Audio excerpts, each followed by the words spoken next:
শিক্ষার্থী আসসালামু আলাইকুম। আমি তোমাদের জন্য আরো একটি ভিডিও সেশন নিয়ে এসেছি। এই ভিডিও সেশন তোমাদের উচ্চতর সাধারণ গণিতের 7.1 এ 143 পৃষ্ঠা 1 ছ নম্বরটা এই সম্পাদ্যটি আমরা আঁকবো। হ্যাঁ, তো বলছে কি দুটি বাহুর দৈর্ঘ্য একটা সমকোণী ত্রিভুজের অতিভুজ এবং একটি বাহুর দৈর্ঘ্য দেওয়া আছে।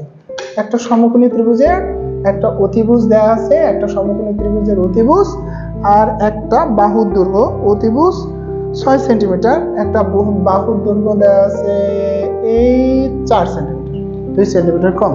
আমাদের সমকোণী ত্রিভুজটা আঁকতে হবে। তো আমরা যে কাজটা করব, সমকোণী ত্রিভুজ আঁকার জন্য একটা যে কোনো রেখা টানবো, বারবার রেখা বলতেছি, একটা রশ্মি টানবো, এক্স একটা রশ্মি টানবো।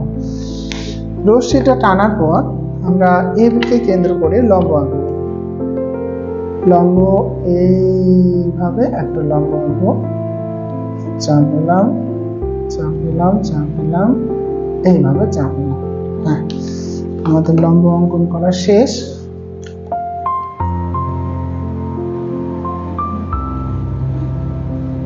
একটা লম্ব আঁকলাম, ওয়াই দিলাম, নাম দিলাম ওয়াই। এখন আমাদের যে দুটি বাহু, একটা হলো অতিভুজ এ আর একটা হলো বাহু বি। তো এখানে অতিভুজ আর একটি বাহু দৈর্ঘ্য দেওয়া আছে। তো আমরা প্রথমে ভূমিতে এই বাহুটি টানব, ছোট বাহুটি নিব, অতিভুজটা না, অপর যে বাহু দৈর্ঘ্য বি দেওয়া আছে এইটা আমরা এ এক্স থেকে বি পর্যন্ত কেটে নেব, এ বি কেটে নেব। তারপর বি কে কেন্দ্র করি এই যে অতিভুজের সমান ব্যাসার্ধ নিয়ে বি কে কেন্দ্র করে আমরা একটা চাপ কাটব। অতিভুজের সমান ব্যাসার্ধ নিয়ে বি কে কেন্দ্র করে আমরা একটা চাপ কাটব। তারপর এই চাপটা সি বিন্দু, কাকে?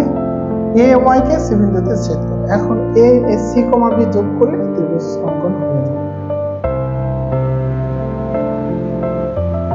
সি কমা বি যোগ করলে ত্রিভুজ অঙ্কন হয়ে যাবে। যেভাবে অঙ্কন করেছি এভাবে বর্ণনা লিখলে হয়ে যাবে।